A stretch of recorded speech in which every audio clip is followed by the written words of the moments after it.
Hi, vintage കോഫിയുടെ Q3 result വന്നിട്ടുണ്ട്. അതേപോലെ management commentary കാര്യങ്ങളെല്ലാം വന്നിട്ടുണ്ട്. നമുക്ക് ഡീറ്റെയിൽ ആയിട്ട് അതിനെപ്പറ്റി സംസാരിക്കാം. മാനേജ്മെന്റ് കമന്ററി വളരെ നല്ലതായിട്ടാണ് എനിക്ക് ഫീൽ ചെയ്യുന്നത്. അതുപോലെ റിസൾട്ടും നല്ല റിസൾട്ട് തന്നെയാണ്. മാനേജ്മെന്റ് കമന്ററിക്ക് അനുസരിച്ചിട്ട് സ്റ്റോക്ക് പെർഫോം ചെയ്താൽ അടുത്ത ഒരു 2-3 വർഷത്തിൽ നല്ല റിട്ടേൺസ് ജനറേറ്റ് ചെയ്ത് തരാൻ സാധ്യതയുള്ള കമ്പനിയാണ്. അവരുടെ പറയുന്നതിനനുസരിച്ചിട്ട് നല്ല രീതിയിൽ പെർഫോം ചെയ്താൽ നമുക്ക് എന്തായാലും ഡീറ്റെയിൽ ആയിട്ട് റിസൾട്ടിലേക്ക് നോക്കാം. കഴിഞ്ഞ ക്വാർട്ടറിൽ നമ്മൾ സംസാരിച്ചപ്പോൾ അവർക്ക് ഏകദേശം 90% റവന്യൂ ഗ്രോത്തും അതേപോലെ തന്നെ ഏകദേശം 130% മുകളിൽ പ്രോഫിറ്റ് ഗ്രോത്തും ഉണ്ടായിരുന്നു കമ്പനിക്ക്. ഈ ക്വാർട്ടറിൽ നോക്കിയാൽ ഏകദേശം 71% അവരുടെ റവന്യൂ ഗ്രോത്ത് എന്ന് പറയുന്നത്. അതേപോലെ പ്രോഫിറ്റ് ഗ്രോത്ത് നോക്കിയാൽ 54%. അത് നോക്കുമ്പോൾ നമുക്ക് ഓപ്പറേറ്റിംഗ് ലിവറേജ് കിട്ടിയിട്ടില്ല. അതുകൊണ്ട് പ്രോഫിറ്റ് ഗ്രോത്ത് റവന്യൂവിന്റെ താഴെയാണ് ഗ്രോത്ത് വന്നിരിക്കുന്നത്. 71% റവന്യൂ ഗ്രോത്തും 54% പ്രോഫിറ്റ് ഗ്രോത്തും. അതേസമയം നമ്മൾ എബിറ്റ നോക്കിക്കഴിഞ്ഞാൽ എബിറ്റ ഏകദേശം 79% ഗ്രോ ചെയ്തിട്ടുണ്ട്. അതുപോലെ തന്നെ എബിറ്റയുടെ മാർജിൻസും ഇമ്പ്രൂവ് ആവുന്നുണ്ട്. പിന്നെ അവർ പാറ്റിൽ എന്തുകൊണ്ടാണ് 54% ഗ്രോത്ത് വന്നതെന്ന് നോക്കിക്കഴിഞ്ഞാൽ അവരുടെ ടാക്സ് റേറ്റ് ഇപ്പൊ 25 ആയിട്ടുണ്ട്.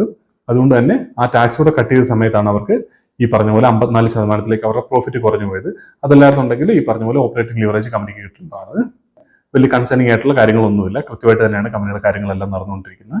നമുക്ക് ഡീറ്റെയിൽ ആയിട്ട് ഇനി അവരുടെ മാനേജ്മെന്റ് കമന്ററി കാര്യങ്ങളെല്ലാം നോക്കാം. ആദ്യം ബേസിക് ആയിട്ട് ഈ കമ്പനിയുടെ ബിസിനസ് അനാലിസിസ് നമുക്ക് നോക്കാം. എന്താണ് ഇവർ ചെയ്യുന്നത്? ഇവരുടെ ബിസിനസ് എന്ന് പറഞ്ഞാൽ ഇവർ ഇൻസ്റ്റന്റ് കോഫി പൗഡേഴ്സ് ആണ് മേക്ക് ചെയ്യുന്നത്. അത് പല രീതിയിൽ ഇവർ മേക്ക് ചെയ്യുന്നുണ്ട്. നമുക്കത് ഏതൊക്കെയാണെന്ന് നോക്കാം. ഒന്ന് പറയുന്നത് സ്പ്രേ ഡ്രൈഡ് എന്ന് പറയും. അതായത് ഈ കോഫി പൗഡർ നോർമലി മേക്ക് ചെയ്യുന്നതെന്ന് വെച്ചാൽ നമ്മൾ ഈ കോഫി ബീൻസിനെ ഇവർ ഫ്രൈ ചെയ്തതിന് ശേഷം അതിനെ പൊടിച്ചിട്ട് പിന്നെ വാട്ടറുമായിട്ട് മിക്സ് ചെയ്യും. ആ മിക്സ് ചെയ്തിട്ട് വരുന്ന ആ ഒരു പ്രൊഡക്റ്റ് ഉണ്ടല്ലോ, ആ ഒരു പ്രൊഡക്റ്റിനെ ഇവർ എങ്ങനെയാണ് ഡ്രൈ ചെയ്യുന്നത് എന്നുള്ളതാണ് ഇതിനകത്തുള്ള വ്യത്യാസം. ഇതിനെ ഇവർ ഒരു ഹോട്ട് എയറിലേക്ക് സ്പ്രേ ചെയ്തിട്ട് അങ്ങനെ ഡ്രൈ ചെയ്യും. അങ്ങനെ ഹോട്ട് എയറിലേക്ക് സ്പ്രേ ചെയ്യുന്ന സമയത്ത് അതിലെ വാട്ടറൊക്കെ വേപ്പറായിട്ട് പോവുകയും പിന്നീട് ആ പൊടി താഴേക്ക് വരികയും ചെയ്യും. അങ്ങനെ ഡ്രൈ ചെയ്തെടുക്കുന്ന കോഫി പൗഡറിനെയാണ് സ്പ്രേ ഡ്രൈഡ് പ്രൊഡക്റ്റ് എന്ന് പറയുന്നത്. അപ്പൊ സ്പ്രേ ഡ്രൈഡ് പ്രൊഡക്റ്റ് ആണ് ഇവർ ആദ്യം മേക്ക് ചെയ്തുകൊണ്ടിരുന്നത്. പിന്നീട് അവർ സ്പ്രേ ഡ്രൈഡ് ചെയ്യുന്ന അഗ്ലോമറേറ്റ് എന്ന് പറയുന്ന പ്രൊഡക്റ്റിലേക്ക് മാറി. അതിന്റെ വ്യത്യാസം എന്താണെന്ന് വെച്ചാൽ ഈ സ്പ്രേ ഡ്രൈ ചെയ്യുന്ന ഈ പ്രൊഡക്റ്റിനെ ഇവർ വീണ്ടും അതിലേക്ക് വാട്ടർ ആഡ് ചെയ്യും. അതായത് സ്പ്രേ ചെയ്ത് വീണ്ടും അതിലേക്ക് വാട്ടർ കണ്ടന്റ് ആഡ് ചെയ്തിട്ട് ഈ പറഞ്ഞ മെറ്റേഡ് പറയുന്നത് നല്ല പൊടിയാണ്. ആ പൊടിയിലേക്ക് ചെറിയ രീതിയിൽ വാട്ടർ കണ്ടന്റ് വരുമ്പോഴത്തേന് അത് ചെറിയ ചെറിയ ബോൾസ് ആയിട്ട് മാറും. ആ ഒരു അങ്ങനെ രീതിയിൽ പ്രൊഡക്റ്റ് വയ്ക്കുന്ന സമയത്ത് അതിന് മാർജിൻസ് കുറച്ചുകൂടെ കൂടുതലുണ്ട്. അവിടെ ഈ വാട്ടർ ഞാൻ പറഞ്ഞില്ലേ രണ്ടാമത് വാട്ടർ ആഡ് ചെയ്യുന്നുള്ള കാര്യം, അത് ചെയ്യുന്ന എങ്ങനെയാണെന്ന് വെച്ചാൽ ഇവർ ആദ്യം സ്പ്രേ ഡ്രൈ ചെയ്യുന്ന സമയത്ത് വാട്ടർ എല്ലാം വേപ്പറായിട്ട് പോകുന്നു പറഞ്ഞില്ല. അങ്ങനെ പോകുന്ന വാട്ടർ വേപ്പറിനെ ഇവർ കളക്ട് ചെയ്യും. അതിന് മെഷീൻസ് എല്ലാം ഇവർക്കുണ്ട്.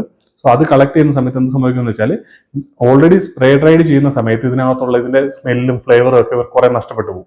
ഈ സ്മെല്ലിനെ ഈ പറഞ്ഞ ഫ്ലേവർ കാര്യങ്ങളെല്ലാം ഇവർ വാട്ടർ വേപ്പർ കളക്ട് ചെയ്യുന്ന സമയത്ത് അതിലേക്ക് ഇതിന്റെ ഈ സ്മെല്ലും കാര്യങ്ങളെല്ലാം ഉണ്ടായിരിക്കും. ആ ഒരു വാട്ടർ വേപ്പറാണ് ഇവർ വീണ്ടും ഇതിലേക്ക് സ്പ്രേ ചെയ്യുന്നത്.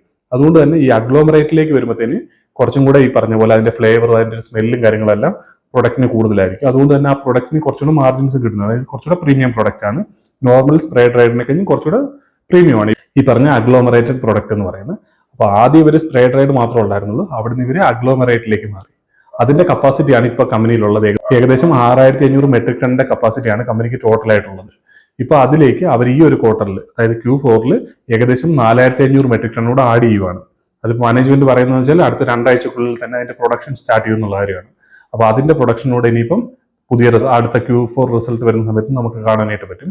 അപ്പൊ അവരുടെ ടോട്ടൽ കപ്പാസിറ്റി എന്ന് പറയുന്നത് ഏകദേശം 11000 മെട്രിക് ടൺ ആയിട്ട് കൂടുവാണ് ഈ അഗ്ലോമറേറ്റ് അല്ലെങ്കിൽ സ്പ്രേ ഡ്രൈഡ് പ്രൊഡക്റ്റിന്റെ ടോട്ടൽ കപ്പാസിറ്റി. അപ്പൊ അതാണ് സ്പ്രേ ഡ്രൈഡ് അഗ്ലോമറേറ്റ് പ്രൊഡക്റ്റ് ആണ് ഇപ്പൊ അവർ മാക്സിമം പ്രൊഡ്യൂസ് ചെയ്യുന്നത്. അതുകൊണ്ട് തന്നെ അതിന്റെ കപ്പാസിറ്റി 11000 മെട്രിക് ടൺ ആയിട്ട് കൂടും. ഏകദേശം 70% കപ്പാസിറ്റി ഇൻക്രീസ് ആവുകയാണ്. ഇപ്പൊ കമ്പനി ഏകദേശം ഈ Q4 അവർ 100% കപ്പാസിറ്റിയാണ് റൺ ചെയ്യുന്നത്. അതായത് ഈ 6500 മെട്രിക് ടണ്ണും അവർ ഫുൾ ആയിട്ട് യൂസ് ചെയ്യുന്നുണ്ട്. അപ്പൊ അവരുടെ റവന്യൂ നോക്കിയാൽ ഏകദേശം 150 കോടിയാണ് ഈ ഒരു ക്വാർട്ടറിൽ. 151 കോടിയാണ് ഈ ഒരു ക്വാർട്ടറിൽ അവരുടെ ടോട്ടൽ റവന്യൂ വന്നിരിക്കുന്നത്.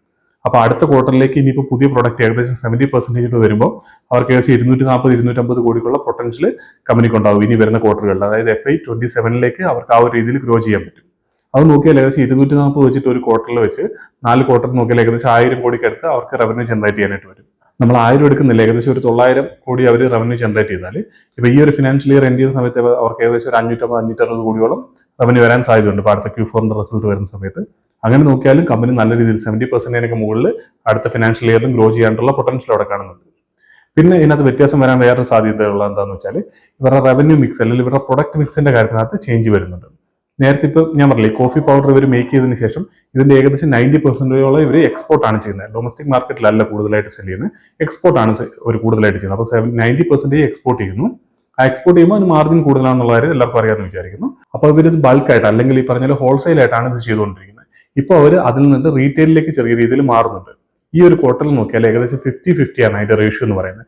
ബൾക്കായിട്ടുള്ള പ്രൊഡക്റ്റുകളും അതേപോലെ റീറ്റെയിൽ ആയിട്ട് വരുന്നതിന്റെയും റേഷ്യോ എന്ന് പറഞ്ഞാൽ ഏകദേശം പകുതി ബൾക്കായിട്ടും പകുതി റീറ്റെയിലുമാണ് പോകുന്നത്. ഈ റീറ്റെയിലേക്ക് പ്രൊഡക്റ്റ് കൂടുതൽ മാറുമ്പോഴത്തേന് റീറ്റെയിലിൽ മാർജിൻ കൂടുതലാണ്. ഇപ്പൊ നമുക്ക് ഓൺലൈനിലൊക്കെ ഇവരുടെ പ്രൊഡക്റ്റ് അവൈലബിൾ ആണ്. ആമസോണിലും ഫ്ലിപ്കാർട്ടിലൊക്കെ നോക്കിയാൽ ഈ പറഞ്ഞ വിന്റേജ് കോഫിയുടെ കോഫി പൗഡർ നമുക്ക് അവൈലബിൾ ആയിട്ടുണ്ട്. അതുപോലെ തന്നെ ഇവർ എനിക്ക് തോന്നുന്നു മഹാരാഷ്ട്രയിൽ 2ഓളം ഔട്ട്ലെറ്റുകളും തുടങ്ങിയിട്ടുണ്ട് വിന്റേജ് കോഫി എന്നുള്ള പേരിൽ തന്നെ. ഇവർ കുറച്ചും കൂടെ കൂടുതലായിട്ട് റീറ്റെയിലിലേക്ക് അവരുടെ പ്രൊഡക്റ്റിനെ എത്തിക്കുന്നുണ്ട്. ഇപ്പോൾ 50-50 ആണെങ്കിൽ ഇത് വരുന്ന ക്വാർട്ടറിൽ 60-40 ആ ഒരു രീതിയിൽ 70-30ലേക്ക് ഇവരുടെ ബൾക്കും അതേപോലെ തന്നെ റീറ്റെയിൽ പ്രൊഡക്റ്റും തമ്മിൽ മാറ്റുമെന്നാണ് പറയുന്നത്. അപ്പോൾ ഇപ്പോൾ ഉള്ള ഇവരുടെ മാർജിൻസ്, എബിറ്റ മാർജിൻ ആണെങ്കിലും അല്ലെങ്കിൽ ഈ പറഞ്ഞ പാറ്റ് മാർജിൻ ആണെങ്കിലും ഒക്കെ വരുന്ന ക്വാർട്ടറുകളിൽ ഇമ്പ്രൂവ് ആവുന്നതാണ് അതിൽ നമുക്ക് മനസ്സിലാക്കാനായിട്ട് പറ്റുന്നത്. അങ്ങനെ മാർജിൻസ് ഇമ്പ്രൂവ് ആവുന്ന കുറച്ച് കാര്യങ്ങളുണ്ട്. പിന്നെ അതേപോലെ ഇപ്പോൾ അവർ പുതിയതായിട്ട് ആഡ് ചെയ്തിരിക്കുന്ന ഏകദേശം 4500 മെട്രിക് ടണ്ണിന്റെ കപ്പാസിറ്റി പുതിയതായിട്ട് ആഡ് ചെയ്തെന്ന് പറയുന്നുള്ളൂ ഈ ഒരു ക്വാർട്ടറിൽ. അതെന്ന് പറയുന്ന ഒരു ബ്രൗൺ ഫീൽഡ് എക്സ്പാൻഷൻ ആണ്. അതായത് ഓൾറെഡി ഉള്ള കപ്പാസിറ്റി ഉള്ള അതേ ഫാക്ടറിയിൽ തന്നെയാണ് അവർ കപ്പാസിറ്റി കൂട്ടിയിരിക്കുന്നത്. അതുകൊണ്ട് തന്നെ അതിന് ഈ പറയുന്ന അത്ര രീതിയിൽ കോസ്റ്റ് ആയിട്ടില്ല.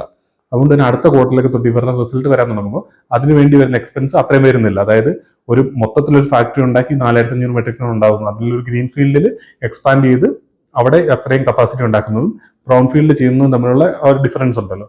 അതുകൊണ്ട് തന്നെ അടുത്ത ക്വാർട്ടറുകളിൽ ഇവർക്ക് ആ രീതിയിലും മാർജിൻസ് ഇമ്പ്രൂവ് ആകാനായിട്ട് പോകുന്നുണ്ട്. ഈ ഒരു ക്വാർട്ടറിൽ നോക്കിയാൽ ഏകദേശം 12.7, 12.8 ആ ഒരു രീതിയിലാണ് ഇവരുടെ പാറ്റ് മാർജിൻ ഉള്ളത്. നമുക്ക് കഴിഞ്ഞ ക്വാർട്ടറിൽ നോക്കി കഴിഞ്ഞാൽ അല്ലെങ്കിൽ കഴിഞ്ഞ 1 ഇയർ മുമ്പ് നോക്കിയാൽ അതിന് ചെറുതായിട്ട് കുറഞ്ഞായിട്ട് നമുക്ക് ഫീൽ ചെയ്തേക്കാം. അത് വേറൊന്നും കൊണ്ടല്ല, ഈ പറഞ്ഞ പോലെ ടാക്സിന്റെ ഞാൻ പറഞ്ഞില്ലേ ഏകദേശം 25% ടാക്സ് സ്ലാബിലേക്ക് അവർ മാറിയിട്ടുണ്ട്. അതുകൊണ്ട് തന്നെ ഇനി വരുന്ന ക്വാർട്ടറിൽ 25% ആയിരിക്കും അവരുടെ ടാക്സ് വരിക. പക്ഷേ ഈ പറഞ്ഞ പോലെ ഇവർ ഈ പറഞ്ഞ റീറ്റെയിലും അല്ലെങ്കിൽ ഈ പറഞ്ഞ പുതിയ മാനുഫാക്ചറിംഗ് ഫെസിലിറ്റി വരുന്ന സമയത്തൊക്കെ ഈ മാർജിൻസ് ഇമ്പ്രൂവ് ആവുന്നതുകൊണ്ട് തന്നെ ഇവരുടെ മാർജിൻസിന് വേറെ നെഗറ്റീവായിട്ട് അഫക്ട് ചെയ്യാൻ പോകുന്നില്ല. അത് കൂടുതലായിട്ട് ഇമ്പ്രൂവ് ചെയ്യാനായിട്ടേ പോകുന്നുള്ളൂ വരുന്ന ക്വാർട്ടറുകളിലൊക്കെ. പിന്നെ അതുപോലെ നമ്മൾ ഇവരുടെ പ്രൊഡക്റ്റ് സംസാരിച്ചപ്പോൾ നമ്മൾ പറഞ്ഞില്ല സ്പ്രേ ഡ്രൈഡ് അഗ്ലോമറേറ്റിനെ കാര്യം. അത് കൂടാതെ ഇനിയിപ്പോൾ അവർ പുതിയൊരു കപ്പാസിറ്റി കൊണ്ടുവരേണ്ടി വരുന്നുണ്ട്. അതായത് അടുത്ത ഫിനാൻഷ്യൽ ഇയർ എൻഡ് ചെയ്യുന്ന സമയത്ത് FY27 എൻഡ് ചെയ്യുന്ന സമയത്തായിട്ട് ഏകദേശം 5500 മെട്രിക് ടണ്ണിന്റെ അഡീഷണൽ കപ്പാസിറ്റി ഇവർ കൊണ്ടുവരേണ്ടി വരുന്നുണ്ട്. ഓൾറെഡി ഇവർ തെലങ്കാന ഗവൺമെന്റ് ഒക്കെ ആയിട്ട് കഴിഞ്ഞ ക്വാർട്ടറിൽ തന്നെ എഗ്രിമെന്റും കാര്യങ്ങൾ എത്തിയിട്ടുണ്ട്.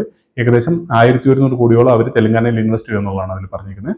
അതിൽ തന്നെ ഏകദേശം 5500 മെട്രിക് ടണ്ണിന്റെ കപ്പാസിറ്റി പുതിയതായിട്ട് ആഡ് ചെയ്യുന്ന ഫ്രീസ് ഡ്രൈഡ് എന്ന് പറഞ്ഞിട്ടും വേറൊരു പ്രോഡക്റ്റിലേക്കാണ്. കോഫി പൗഡർ തന്നെ, പക്ഷെ അത് പ്രീമിയം ആയിട്ടുള്ള കോഫി പൗഡർ, അതായത് അഗ്ലോമറേറ്റിനെ കഴിഞ്ഞും പ്രീമിയം ആയിട്ടുള്ളതാണ്.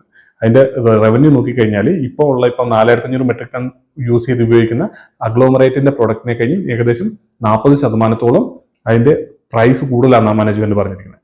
അതായത് അഗ്ലോമറേറ്റിൽ ഇപ്പോൾ 4500 മെട്രിക് ടൺ വെച്ച് എത്രയാണ് പ്രൊഡക്റ്റ് പ്രൊഡ്യൂസ് ചെയ്യാൻ പറ്റുന്നത് അതിനെ കഴിഞ്ഞ് 40% ഈ പറഞ്ഞ റവന്യൂ കൂടുതൽ കിട്ടും ഈ പറഞ്ഞ ഫ്രീസ് ഡ്രൈഡ് പ്രൊഡക്റ്റ് യൂസ് ചെയ്യാനായിട്ട് തുടങ്ങുമ്പോഴത്തേക്കും. അപ്പൊ അതിന്റെ കപ്പാസിറ്റി ഏകദേശം 5500 മെട്രിക് ടൺ ആണ് വരാനായിട്ട് പോകുന്നത്.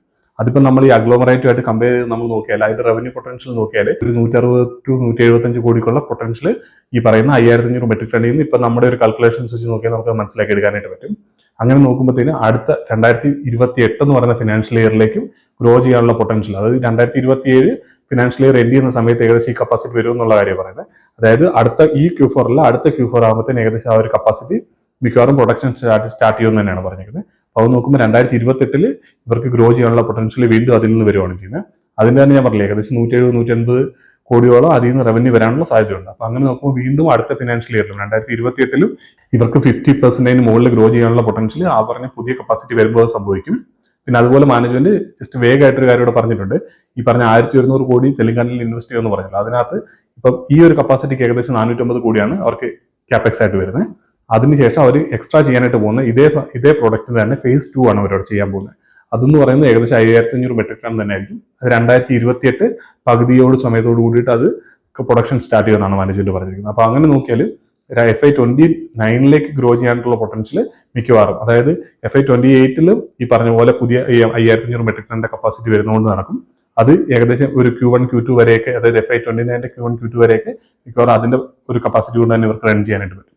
അത് നോക്കുമ്പോൾ ഏകദേശം FY29 കപ്പാസിറ്റിയും ഏകദേശം മാനേജ്മെന്റ് ഇവർ ഈ ഒരു ഗ്രോത്ത് തന്നെ കണ്ടിന്യൂ ചെയ്യാൻ പറ്റുന്ന രീതിയിലാണ് മാനേജ്മെന്റ് കമന്ററി നമുക്ക് മനസ്സിലാക്കി എടുക്കാനായിട്ട് പറ്റുന്നത്. പിന്നെ അതുപോലെ ഈ പറഞ്ഞ പോലെ ഞാൻ പറഞ്ഞില്ലേ ഈ ഫ്രീസ് ഡ്രൈഡ് പ്രൊഡക്റ്റിലേക്ക് മാറും. ഫ്രീസ് ഡ്രൈഡ് പ്രൊഡക്റ്റ് എന്താണെന്ന് വെച്ചാൽ നേരത്തെ നമ്മൾ സ്പ്രേ ഡ്രൈഡിൽ എന്താ ഇവർ ചെയ്തുകൊണ്ടിരുന്നത് വെച്ചാൽ ഈ ഹോട്ട് ആയിട്ടുള്ള എയറിലേക്ക് ഇത് സ്പ്രേ ചെയ്യുകയാണല്ലോ ചെയ്യുന്നത്. ഇവിടെ അതല്ല ചെയ്യുന്നത്, ഈ പ്രൊഡക്റ്റിനെ ഇവർ ഫ്രീസ് ചെയ്യുകയാണ് ചെയ്യുന്നത്. അപ്പൊ ഇവർ ഫ്രീസ് ചെയ്തിട്ട് അതിൽ നിന്ന് ഐസ് റിമൂവ് ചെയ്യും. അപ്പൊ അതിന്റെ വാട്ടർ കണ്ടന്റ് മൊത്തത്തിൽ മാറും. അപ്പൊ അങ്ങനെ ചെയ്യുന്ന സമയത്ത് എന്താ സംഭവിക്കുന്നത് വെച്ചാൽ ഇതിന്റെ ഈ പറഞ്ഞ പോലെ സ്മെല്ലോ അല്ലെങ്കിൽ ഫ്ലേവറോ കാര്യങ്ങളോ ഒന്നും നഷ്ടപ്പെട്ടു പോകില്ല. അവിടെ തന്നെ ഇതിന്റെ ക്വാളിറ്റി ഇവർക്ക് ഹൈ ക്വാളിറ്റി തന്നെ കീപ്പ് ചെയ്യാനായിട്ട് സാധിക്കും. അതുകൊണ്ടാണ് ഈ പ്രൊഡക്റ്റ് കുറച്ച് പ്രീമിയം പ്രൊഡക്റ്റ് ആവുന്നത്. അതുകൊണ്ട് തന്നെ ഇതിന് മാർജിൻസ് കൂടുതലായിട്ട് കമ്പനിക്ക് കിട്ടാനായിട്ട് പോകുന്നത്. അപ്പൊ ആ പ്രൊഡക്റ്റിലേക്ക് വരുമ്പോൾ വീണ്ടും അടുത്ത ഫിനാൻഷ്യൽ ഇയർ ആകുമ്പോഴത്തേന് ഇവരുടെ മാർജിൻസ് വീണ്ടും ഇവിടെ നിന്ന് ഇമ്പ്രൂവ് ചെയ്യാനായിട്ടാണ് പോകുന്നത്. അതേപോലെ തന്നെ ഞാൻ പറഞ്ഞില്ലേ, ഇവർ അതിലും ഈ പറഞ്ഞ റീറ്റെയിലിന്റെ പോർഷനാണ് ഇവർ കൂടുതലായിട്ട് കൊണ്ടുവരാനായിട്ട് നോക്കിക്കൊണ്ടിരിക്കുന്നത്.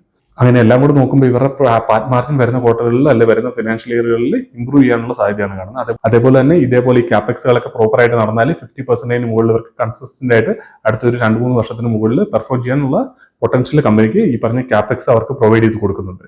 പിന്നെ മാനേജ്മെന്റ് ഓൾറെഡി പറഞ്ഞിട്ടുള്ള കാര്യമാണ് ഇവർക്ക് ഈ പറഞ്ഞ പോലെ ഡിമാൻഡിന് യാതൊരു കുറവും ഇല്ല എന്നുള്ള കാര്യം. അങ്ങനെ നോക്കുമ്പോൾ ഈ പറഞ്ഞ ഇവരുടെ ക്യാപെക്സിന്റെ എക്സിക്യൂഷൻ പ്രോപ്പറായിട്ട് നടന്നാൽ മാത്രം മതി നമ്മൾ ഈ പ്രതീക്ഷിക്കുന്ന പോലെ തന്നെ കമ്പനി നല്ല രീതിയിൽ പെർഫോം ചെയ്യാനായിട്ട്. ഇങ്ങനെ മൊത്തത്തിൽ നോക്കുമ്പോൾ ഇപ്പോഴത്തെ ഒരു അവസ്ഥയിൽ കമ്പനിയുടെ ഫ്യൂച്ചർ നല്ല രീതിയിലാണ് കാണുന്നത്. പക്ഷേ ഇവർ കൃത്യമായിട്ട് എക്സിക്യൂട്ട് ചെയ്യുന്നുണ്ടോ എന്നുള്ള കാര്യം നമ്മൾ ട്രാക്ക് ചെയ്യേണ്ടതായിട്ടുണ്ട്. അതുകൊണ്ട് തന്നെ നിങ്ങൾക്ക് ആർക്കെങ്കിലും കമ്പനിയിൽ താല്പര്യമുണ്ടെങ്കിൽ കൃത്യമായിട്ട് ഈ കമ്പനി പഠിക്കാൻ ശ്രമിക്കുക. കാരണം നല്ല പൊട്ടൻഷ്യൽ ഉള്ള ഒരു കമ്പനിയാണ്. ഫ്യൂച്ചറിൽ നല്ല റിട്ടേൺസ് ഈ ഒരു രീതിയിൽ പെർഫോം ചെയ്താൽ നല്ല റിട്ടേൺസ് ജനറേറ്റ് ചെയ്ത് തരാൻ സാധ്യതയുള്ള ഒരു സ്മോൾ ക്യാപ് കമ്പനി തന്നെയാണ് വിന്റേജ് കോഫി എന്ന് പറയുന്നത്.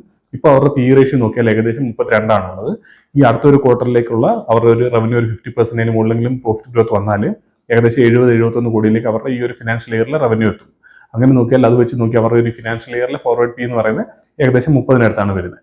നമ്മൾ അടുത്തൊരു ഫിനാൻഷ്യൽ ഇയറിൽ അവർ 50% മുകളിൽ ഗ്രോ ചെയ്യുമെന്ന് നമ്മൾ എക്സ്പെക്ട് ചെയ്താൽ, അല്ലെങ്കിൽ ഈ പറഞ്ഞ മുമ്പേ പറഞ്ഞ ആ ഒരു 900 കോടി അവർ ഈ ഒരു ഫിനാൻഷ്യൽ ഇയർ വരുന്ന ഫിനാൻഷ്യൽ ഇയറിൽ അച്ചീവ് ചെയ്യുകയും അതുപോലെ ഈ ഒരു 13% എന്നുള്ള പാർട്ട് മാർജിൻ അവർ മെയിൻറ്റെയിൻ ചെയ്യുകയും ചെയ്താൽ, അത് ഇംപ്രൂവ് ചെയ്തില്ലെങ്കിൽ പോലും ഈ ഒരു രീതിയിൽ തന്നെ മെയിൻറ്റെയിൻ ചെയ്യും. അതേപോലെ ഒരു 50% മുകളിൽ അവർ റവന്യൂവിൽ ഗ്രോത്ത് കൊണ്ടുവരികയും ചെയ്ത് കഴിഞ്ഞാൽ തന്നെ അടുത്തൊരു ഫിനാൻഷ്യൽ ഇയറിൽ ഒരു 100 കോടിക്ക് മുകളിൽ ഒരു 100-120 കോടി പ്രോഫിറ്റ് ജനറേറ്റ് ചെയ്യാൻ സാധ്യതയുള്ള ഒരു കമ്പനിയാണ്. അറൗണ്ട് ഒരു 110 കോടി നമ്മൾ പ്രോഫിറ്റ് ആൻറ്റിസിപ്പേറ്റ് ചെയ്ത് നമ്മൾ ഫോർവേഡ് P കാൽക്കുലേറ്റ് ചെയ്താൽ പോലും കമ്പനിയുടെ ഫോർവേഡ് P എന്തായാലും 20 താഴെയാണ് വരുന്നത് അടുത്ത ഫിനാൻഷ്യൽ ഇയറിൽ. അതുപോലെ തന്നെ നമുക്ക് ഇവരുടെ ഇപ്പോഴത്തെ ഒരു മാനേജ്മെന്റ് കമന്റ് വെച്ച് നമുക്ക് FY 28-ന്റെ 29-ന്റെ ഒക്കെ ഫോർവേഡ് P കാൽക്കുലേറ്റ് ചെയ്യാൻ പറ്റും. അങ്ങനെ നോക്കി നമുക്ക് ഒരുപാട് ചീപ്പായിട്ട് ഫീൽ ചെയ്യാം. പക്ഷെ നമ്മൾ ഒരുപാട് ദൂരത്തേക്ക് പോകുന്നതിന് നല്ലത്. കാരണം അത്രയും ദൂരത്തേക്ക് പോകുന്നതോറും ഇവർ അത്ര എക്സിക്യൂഷൻ അത്രയും സമയം വരെ പ്രോപ്പറായിട്ട് നടക്കേണ്ടതായിട്ടുണ്ട്. നമ്മൾ അത്ര ഇതിലേക്ക് പോകാതെ അടുത്തൊരു ഫിനാൻഷ്യൽ ഇയറിൽ നോക്കിയാൽ, അതായത് ഈ ഒരു ക്വാർട്ടർ കഴിയുമ്പോൾ ഈ ഫിനാൻഷ്യൽ ഇയർ കഴിയും, അടുത്തൊരു ഫിനാൻഷ്യൽ ഇയറിലേക്ക് നോക്കിക്കഴിഞ്ഞാൽ ഏകദേശം 20 താഴെ PE ഇവർ അവൈലബിൾ ആണ്. ഈ ഒരു രീതിയിൽ ഇവർ പെർഫോം ചെയ്താൽ, അതായത് 50% മുകളിൽ ഗ്രോ ചെയ്യുന്ന ഒരു കമ്പനി 20 താഴെയാണ് അവൈലബിൾ ആണ്. പെഗ് റേഷ്യോ ഓൾമോസ്റ്റ് 0.3-0.4 അടുത്താണ് വരുന്നത്. ആ ഒരു രീതിയിൽ നോക്കിക്കഴിഞ്ഞാൽ നല്ല പൊട്ടൻഷ്യൽ ഉള്ള കമ്പനിയാണ്. താല്പര്യമുള്ള ആളുകൾ കൃത്യമായിട്ട് ഈ കമ്പനിയെ സ്റ്റഡി ചെയ്യാനായിട്ട് നോക്കുക. എന്തായാലും നമുക്ക് പ്രോപ്പറായിട്ട് ഈ കമ്പനിയെ ട്രാക്ക് ചെയ്യുക. അതേപോലെ തന്നെ എന്തെങ്കിലും അപ്ഡേറ്റ് കാര്യങ്ങളൊക്കെ വരുവാണെങ്കിൽ നമുക്ക് ഇവിടെ ഡിസ്കസ് ചെയ്യാം.